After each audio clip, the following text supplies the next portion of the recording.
Bonsoir à tous, bienvenue dans votre quotidienne de ce lundi 2 septembre. La une aujourd'hui, évidemment, la rentrée scolaire. Ce matin, 12 millions d'élèves ont repris le chemin des salles de classe en France. À Marseille, au milieu des cartables, on trouve des sourires, mais aussi des larmes. Reportage Cassandra Mourou. Des sourires, de l'excitation et toujours un léger soulagement chez les parents. Je suis très content aussi. C'est vrai que l'école, ça fait... après, on travaille la journée et tout, mais bon. Oui, bon, quand on a 4, c'est un peu long. Mais sinon, ça va. C'est la joie. Aujourd'hui, c'est la joie parce qu'il retrouve ses amis, ses copains. En fait, moi, elle est cool. Donc, elle s'est levée ce matin, elle s'est préparée toute seule. Cette petite fille cool, c'est Marie, 7 ans, qui rentre en CE2.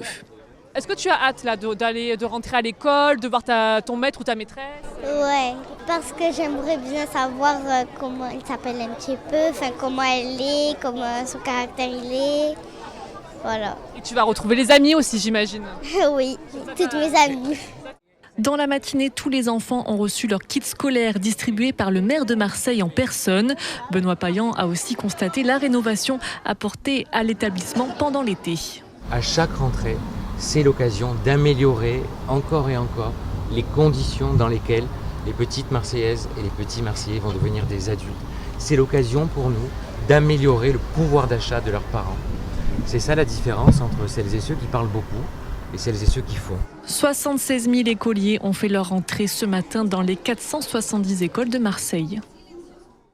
Dans le cadre du plan école, 3 établissements sortent de terre en cette rentrée. L'école des Abeilles de Malpasset-les-Oliviers et de Marceau. On reste à Marseille, à la cité scolaire internationale Jacques Chirac qui vient d'ouvrir ses portes. Dès aujourd'hui, l'établissement public accueille 22 classes du CP à la seconde. On écoute Renaud Muselier au micro de Bérénice Vazac. C'est important pour la région, puis c'est important pour la ville-mère, la capitale quand même, la capitale régionale. Ça fait 35 ans qu'on en parlait, personne n'avait jamais pris la décision. Je m'étais engagé aux dernières élections régionales d'apporter un outil de cette dimension. On ne peut pas avoir une ville euro-méditerranéenne aussi puissante, ouverte sur le monde, la Méditerranée, l'Afrique, et ne pas avoir un lycée dimension internationale. On a de très grosses entreprises avec bien sûr CMA, CGM, mais aussi Airbus Hélicoptère, Pernod Ricard, Thales, Alstom. On a le Roissy militaire français à Salon, à Istres. C'est pas possible de ne pas avoir un outil de cette dimension, de cette puissance, de ce rayonnement dans la région. J'aime l'idée de cette recherche d'excellence avec un public extrêmement mixte et le fait de vouloir accueillir tout le monde et de les porter vers un projet qui est extrêmement porteur, qui permet de poursuivre des études à l'étranger. Je trouve ça génial. C'est important que ce soit public aussi ? Bien sûr. Moi, je vais enseigner dans 2 classes de seconde qui ont des effectifs de 32 élèves. Je trouvais le projet intéressant, porteur et j'avais envie d'en faire partie.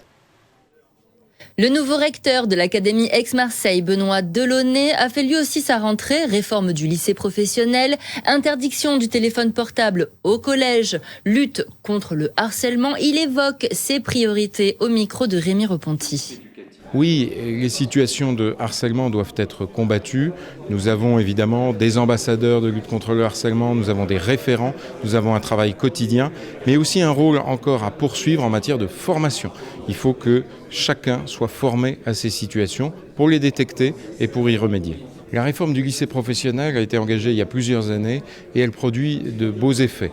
Nous avons, au travers des lycées professionnels, de véritables pépites qu'il faut encore mieux faire connaître et nous profitons de l'occasion de la rentrée scolaire pour valoriser ces expérimentations avec notamment des concours, le World Skills qui se tiendra à Lyon dans quelques semaines. L'interdiction du téléphone portable, nous avons une expérimentation à la rentrée de cette pause numérique. L'idée est vraiment, pendant le temps scolaire, de mettre le téléphone de côté. Nous l'expérimentons pour voir ce que ça peut avoir de mieux en termes de climat scolaire, d'amélioration de la cohésion aussi des équipes. Et nous savons tous qu'un usage raisonné et raisonnable des écrans s'impose. C'est une expérimentation et donc chaque département a au moins un établissement dans lequel cette expérimentation a lieu. Et pour le département des Bouches-du-Rhône, c'est à Istres, au collège Élie Coutarel, que cette expérimentation aura lieu cette année.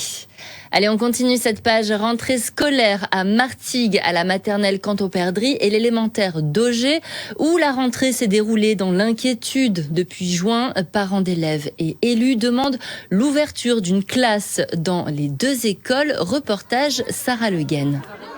Les enfants semblaient heureux de retrouver le chemin de l'école et pourtant certains des parents restaient inquiets quant à l'avenir de la maternelle, surtout à la découverte du nombre d'élèves par classe qui atteint les 31. Un chiffre élevé que déplore Annie Kinas, déléguée à l'éducation et l'enfance. C'est un peu dommage parce que 31 par classe, des tout petits qui font leur première entrée en maternelle. Bon, les personnels, avec tout la bienveillance qu'ils ont, ils peuvent pas être attentifs. C'est un tout petit quand même qui arrive, qui découvre. On avait eu déjà des échos comme quoi les budgets, pas de postes d'enseignants, etc. Nous, on avait bien redit que les locaux étaient en place et qu'on pouvait accueillir tout de suite dans la semaine. À la maternelle Canto-Perdrix, il y a 2 ans, une classe a été fermée et on avait bien précisé qu'il y avait des logements en réhabilitation à Canto, dans les immeubles. Et que donc, des familles allaient revenir 1 ou 2 ans après. Et c'est exactement ce qui se passe. Seulement maintenant, on paye cher parce que du coup, les enfants sont encore 31 par classe. On va essayer de faire au mieux pour accompagner quand même ces petits. Et pendant que les élus étaient présents aux côtés des petits, les parents d'élèves attendaient la venue de l'inspectrice académique. Elle décidera de l'ouverture d'une classe ou non. Marion David, parent délégué, a encore de l'espoir. Nous espérons encore une fois de plus que il va y avoir une ouverture de classe, un allègement parce que les enfants, ça va être très compliqué pour eux pour toute l'année, même pour les enseignants et les ATSEM. Donc j'espère qu'aujourd'hui, quand l'inspectrice académique va venir pour faire le fameux comptage, elle prendra en considération que le nombre d'élèves est trop important et qu'il faut alléger. En tout cas, les parents d'élèves promettent de ne rien lâcher si la décision devait être négative. Ils annoncent qu'ils continueront les mouvements devant l'école jusqu'à l'obtention d'une nouvelle classe.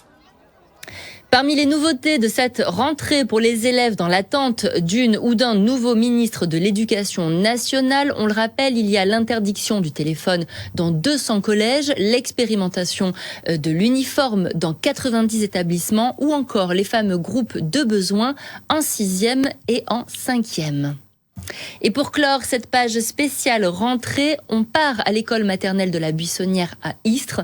L'école a été livrée entièrement rénovée la semaine dernière après plusieurs mois de travaux. 900 000 € déboursés pour assurer la rénovation énergétique du bâtiment qui accueille 135 enfants cette année. Les explications de Joey Temple. Devant les grilles, les enfants et leurs parents sont prêts à envahir les salles de classe. Très peu de larmes sur les joues des petits écoliers qui ont hâte d'investir le bâtiment rénové. Comment tu te sens toi ce matin? C'est pas bien. Qu'est-ce que tu as hâte de retrouver ici? J'adorais voir mes copains. Content de reprendre, pas de stress, donc top. Ça va, réveil pas trop difficile pour se recaler? Pas du tout, très bien. Tout s'est bien passé ce matin. Réveil difficile pour le papa, surtout que moi c'est ma première rentrée, d'habitude je travaille. Donc pas trop facile, mais écoutez, lui en tout cas ça s'est bien passé pour lui, donc c'est le principal. Accompagné du maire, le directeur général des services de la ville, Nicolas Davigny, inspecte le résultat des 900 000 € de travaux. La protection thermique de l'établissement a été complètement réhabilitée. La commune s'est engagée depuis 2 ans maintenant dans un vaste plan de restructuration de ces écoles, notamment de la partie isolation, chauffage, pour rentrer dans un cycle d'économie d'énergie, évidemment, que tout le monde recherche en ce moment. Nous, on a décidé de le faire massivement. Et quand on traite une école, on traite tout de A à Z, donc l'isolation par l'extérieur, la toiture, les menuiseries et le système de chauffage. Une pompe à chaleur toute neuve est en train d'être mise en service à quelques mètres du portail dans l'enceinte de l'école. Cet hiver, on se chauffera avec une énergie décarbonée et ça fait sens pour la directrice de l'établissement. Ce qui était important pour nous, c'était l'idée écologique qu'on veut transmettre aux élèves, puisque c'est une école qui va moins consommer en énergie et c'est une école sur laquelle on va travailler sur un projet innovant avec les enfants de récupération d'eau pour arroser le potager. Voilà, on a un projet innovant pour travailler avec les parents davantage, les laisser rentrer davantage dans l'école, mais surtout pour transmettre des valeurs aujourd'hui aux enfants de l'école du dehors. Le principe est de se rallier un petit peu avec la nature et d'enseigner à travers la nature. Après Jacqueline Auriol l'an dernier et la Buissonnière, aujourd'hui, 1 à 2 écoles par an vont encore être rénovées d'ici 2028 à Istres dans le cadre d'un projet global qui s'élève à 12 millions d'euros.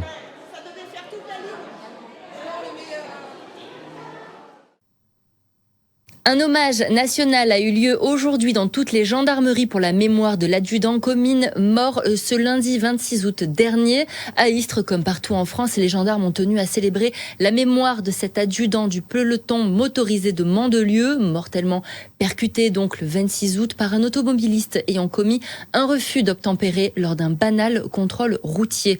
L'hommage a eu lieu à 15h30 dans toutes les préfectures et les gendarmeries de France et donc aussi à Istres, comme vous pouvez le voir sur les images de Flavio Noriga.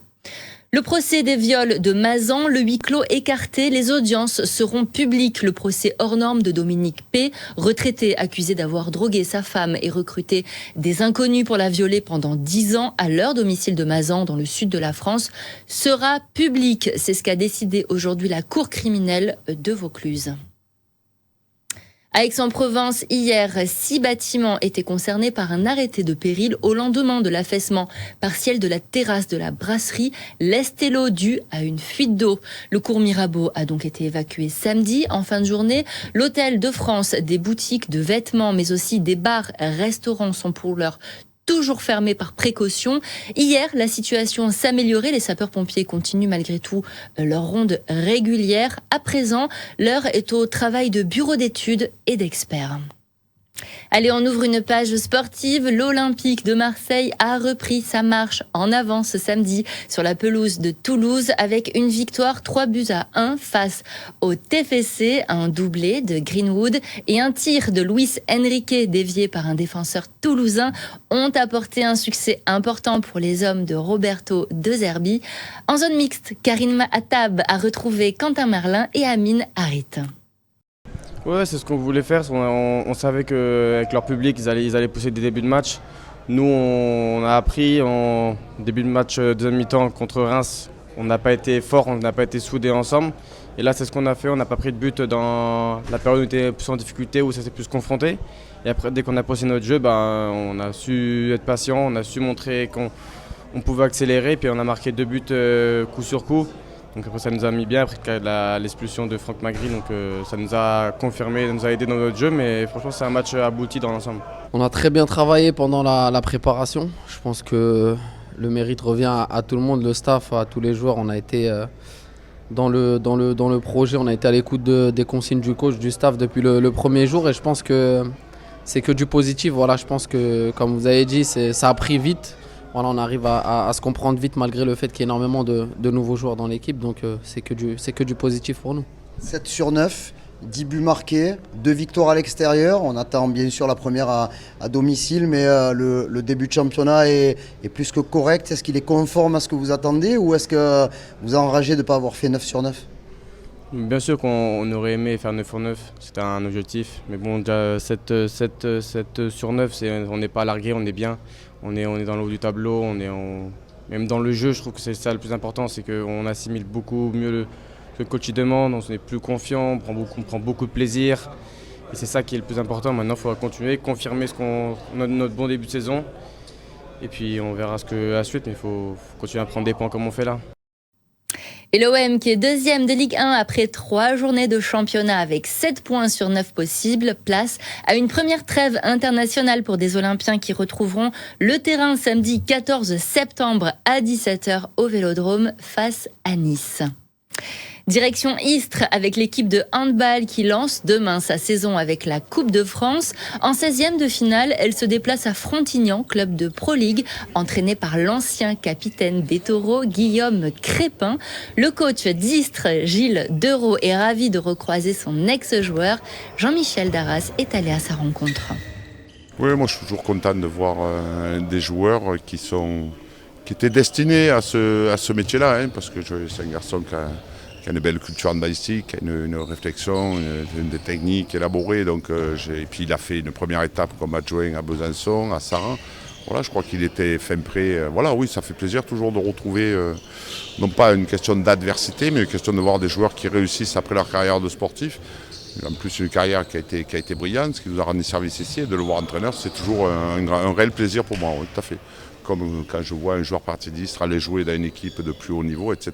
Voilà, comme quand la semaine dernière, je vois encore des jeunes du centre de formation que j'ai eu il y a maintenant plus d'une dizaine d'années qui passent au club pour venir dire bonjour, etc. C'est tous ces moments humains, c'est pour ça qu'on fait entraîneur, je crois, principalement, c'est pour vivre ces moments-là et d'avoir une certaine relation, une certaine confiance qu'on a avec ces joueurs, que ce soit jeunes ou adultes.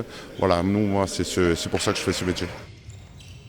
Frontignan-Istres en 16e de finale de Coupe de France. C'est demain à 20h30. Les Taureaux enchaîneront avec la réception d'Ivry vendredi à 20h à la Alpo pour la première journée de Star League. Et pour clore ce journal, vous avez sûrement vu les installations au jardin de Ferrières, le marché Les Italiennes fait son grand retour. C'est ce mercredi et ce jusqu'à dimanche. Rendez-vous donc après-demain dès 11h30. Mais nous aurons l'occasion d'en reparler dans ce journal. En attendant, tout de suite, c'est la fin de cette édition. Retrouvez la météo. Excellente soirée et à demain.